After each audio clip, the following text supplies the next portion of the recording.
All right, everyone. Welcome to the Lunacy Podcast. I'm Tony. I'm here with Dave. We are coming to you live from my garage in Otsego, Minnesota. We apologize. We haven't been on for, what is it, 3 weeks now? 3 weeks? 4 weeks? Yeah. It's 3 weeks. 3 weeks, yeah. Yeah. The last podcast we did was at Omni, which was great. And then we had the snowstorm last week. So, like everybody else, we decided to stay in, stay safe, and not go out and do a podcast. We are going to start doing this podcast now on Sundays.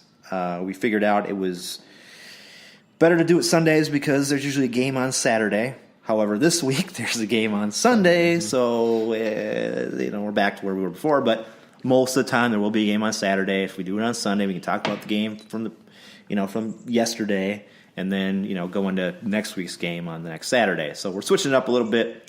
We're still trying to do every 2 weeks. Depending on, maybe when we get into the season more, we might do it maybe once a week for a while. We'll figure it out. But let's get into it. They had a game last week against, was it Portland, right? Yep. And it was the debut of Quintero. It was. And he looked fantastic. Yeah. Yeah, he was. It was funny because all along people have been saying, well, is Quintero going to be that one spot that we're missing? And everybody's saying, let's calm ourselves. He's technically not a number 10. Mm-hmm. We're not sure how Heath is going to play him. Yep. And let's see what happens. He came on he started, obviously, so he's on the field right away. And Portland had absolutely no game plan for him. No, not at all. None. It was incredible. And, if that means that he's going to be that missing spot, fantastic. Obviously, it's only one game, so we'll have to see. But, the guy was more creative than the entire rest of the team. Oh, yeah, definitely. And I commented to somebody on Twitter. I was like, it's almost like we need to go out and get 2 more DPs just so we have a team that can play with our current DP. I know, yeah. Because he was clearly, it's a very obvious designated player because he was clearly a step above the rest of the team. Yes, his moves his dribble moves were it's like nothing I've ever seen from a player on this team. Mm-hmm. Usually, when I see dribble moves from players on this team, it's usually on the outside, and they're just trying to go fast and beat somebody out. This guy, he had left foot, right. He was like all over the place, and then he had a couple crosses in there that were just like on point. There was a cross to Ramirez there around the end of the game that if Ramirez jumped about a couple inches higher, he would have had a header into the right side of the goal. We would have scored. Yep. He's putting things. He is making everybody else look better on that team. Unfortunately, our team is not to that level yet. Right. So, it's like, how would I put it? I'm trying to think of what other. I think it's kind of like when Michael Jordan first came to the Bulls and he scored like 40 points a game, but the team around him was terrible. They need to get those extra parts. They need to get that Scottie Pippen. They need to get Horace Grant in there. They need to get some parts to kind of play with him. Yeah. And Quintero, it seems like that's going to be the case. If Ramirez can bring his game up, if Ibarra can bring his game up, maybe, just maybe, we'll have a great offense.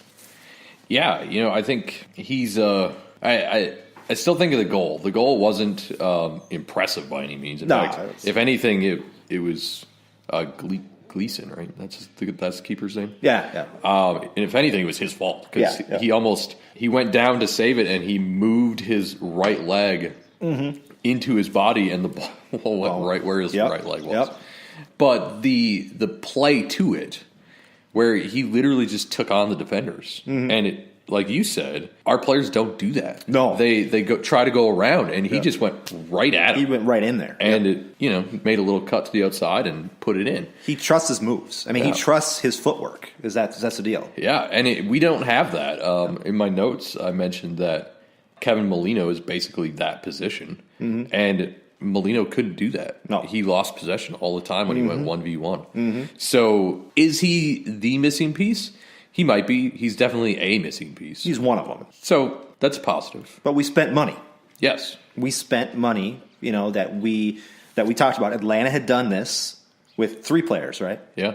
So Atlanta did it with 3 players and spent a lot of money, and they were good last year in their first year, and they're good this year. We didn't do that. We decided, hey, we're just going to grow internally. I think they got to the point where they said, we can't do this anymore. I mean, we can't. We have to at least add one piece with that allocated money. We have to do something because the fans are getting to the point where they're like, what's going on? We can't go through another year of expansion blues and watch Atlanta go to the playoffs again. Right. So, I mean, we had to do this. Now I think they've seen in that first game, they've seen what can happen with that. So I'm hoping that the management will be like, okay, we should go out and look for more guys like this. Maybe not as expensive as Quintero, but guys who can kind of fit in right next to him, kind of be the kind of same guy that he is. Yeah, and I think what's really pretty crazy is last year it was San Jose, I think, that was looking at Quintero. Mm-hmm. And they were going to be looking at a transfer fee of, I believe I read $7 million, and they just said, no, we can't do that. Mm-hmm. And so, Quintero kept going at Club America, and then we come along. We got him for a transfer fee of $200,000. That's insane. Now, his contract is, I think I heard it was over $2 million a year. Yeah, it's... but still, the fact that his stock went down that much, apparently. Mm-hmm. Now, of course, and I think we maybe mentioned this on the last podcast, I can't remember now, trying to hit the reporter with a ball during practice was not a positive thing. And Club America basically just said, yeah, we're done with you. Yeah. So their decision to cut loose was our significant gain. Mm-hmm. With that said, we also have Alexi Gomez, who is officially signed on loan from Universitario de Deportes. Where's that? Peru. All yes. Right. He's a left winger. The position that we have, way too much of. We have like 20 left wingers on this team. Yes, but he's played left back a lot. Okay. Well, then that's good. Yeah. I think that's where he's going to be. He was supposed to be in Minnesota last week. Something happened, traveled, something. Well, blizzard. Yeah, might have been. Probably. But his visa's all through, so that's good. Good. So he'll be in this week. Good. So we probably won't see him. Well, I might see him a little bit. We might see him next week, I guess, against Houston. I mean, considering Quintero only played a week in training. Yeah. So, and we actually need him at left back right now with Mears injured. Mm-hmm. Birch apparently is injured, but he's a train wreck anyway. Yes. Tiasone and Carter Manley are the only 2 guys. Yeah, we need that. So I think Gomez may get some time right away. That'd be nice. But so that's another signing that I think if he pans out at left back, it was a smart signing. Yes, but if he doesn't, pan out at left back, they're going to move him to the left wing, and then what? And we've got another logjam. Yeah. I don't know what to think of that, but it's good to see that they're trying to make some moves that make a little more sense. They are, and I think, like I said, I think it's one of those deals where they kind of had to because they couldn't stand. You couldn't stand still all year and not do anything. You had to kind of make some moves this year that got the fan base excited. And by the way, we talked about this in the last podcast. There was no fanfare for Quintero to come here. Right. Absolutely nothing. They didn't put anything out. Right. It was like, oh, yeah, we signed this guy, and great, blah, blah, blah, blah, blah. And like I said, should have put together a package of his greatest, plays and whatever, got everybody excited for him. But then he comes out last game, and he shows everybody how good he is. Right. And the United don't do anything with it. Right. It's like, this guy could be your superstar on this team, and you didn't really play him off like that. You just kind of played him off like, yeah, we signed this international guy, and he's great, and okay, bye-bye, see you later. Yeah. Yeah, and what's even worse, or better, I guess, is that he made Team of the Week. Mm-hmm. And, so you've got this guy that you bring in, his first DP, you make no hullabaloo of anything. No. He comes out, he lights up the field, and then even the league recognizes him as a good player of the week. Yeah. No, not the player of the week, sorry. And that's actually something I'm going to talk about. when we talk about the Portland game more. But yeah, I mean, he's named Team of the Week, and not a whole lot of anything even afterwards. No. Which maybe is kind of Minnesotan, I guess. Maybe a little bit. It shouldn't be. A little Midwestern. Yeah, you're right. We should be talking this. We should be talking this guy up. Yeah. He is our. How would I put it? The Twins have Byron Buxton. Okay, we talk about Byron Buxton all the time. The Wild have Zach Parise and Suter. They have guys we talk about. I mean, we talk these guys up all the time. Right. The Vikings have a lot of guys we talk about all the time. We go to MLS and we say, we're not going to talk any of these guys up. We're not gonna treat them like they're superstars, like they're good players. Right. There should have been a deal where we decided that we were going to put out a press release, something. I just this is gonna drive me nuts for the rest of the year, right? Because I'm a marketing guy, and I know how marketing can work in your favor in terms of fan support. Fans of the United are looking for somebody to cheer for. Right. I mean, we have Ramirez and Ibarra, but remember, Ramirez and Ibarra are from the old school United. Right. When you and I were fans back in the days of the NASL. Yeah. Okay, so we knew about Ramirez and Ibarra, but a lot of the newer fans don't know about those guys or care. Yeah. Me and you care because we watched those guys play and they were great. Right. So now you've got to bring fans who are new to the MLS and the United, kind of get them excited about this. Right. And get them excited about guys who are from the old league. They really haven't done that. So you think Quintero and you go, yeah, we signed this guy and blah, blah, blah. We don't care. Yeah. It bugs me. It really bugs me. And I wonder if that's a lot to do with just the fact that they're a new organization.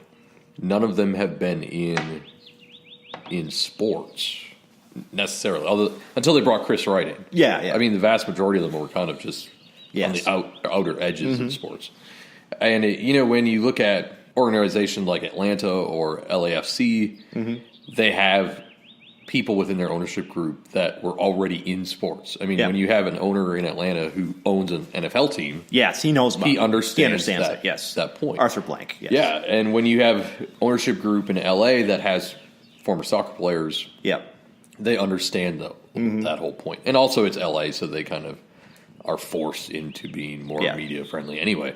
Yeah, I think that has a lot to do with maybe how our front office is designed. There's not a lot of crazy sports-minded individuals fans, there. Yeah. And I saw that they announced on Thursday, and I apologize, I don't remember the name of the company. They just signed a partnership with... they're doing it. It's a bank. Not that one. Oh, no. But yes, that one. The bank is doing one of the entrances at the new stadium. Gate. The gate, yeah. But they signed a deal with it's kind of like a marketing promotions firm. I can't remember the name of them. They've done a lot of stuff with sports around the country. So I wonder if that's kind of them recognizing that they don't have that thing. And they do. I mean, the crazy thing is, a side note of this is, I got an email from the United saying that season tickets are now on a waiting list.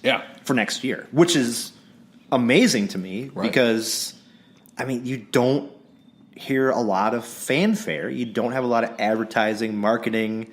They've done some advertising on FSN now because everybody's here in the spring because of the Wild and the Timberwolves and the United and the Twins are all on FSN. And they're all together in April. Unfortunately, now the Wild are gone. The Timberwolves are going to be gone. And they won last night. They did win last night. It was a good game last night. But the Twins are here in MLS. And this is and it's crazy to think that you had 4 teams going into April who were all kind of in Minnesota who were all playing at the same time. Right. And now you're probably going to be down to 2 after next week. Yep. And it's going to be the Twins and United. So United can grab some people now. I mean, it's been advertised on FSN, so people know it's on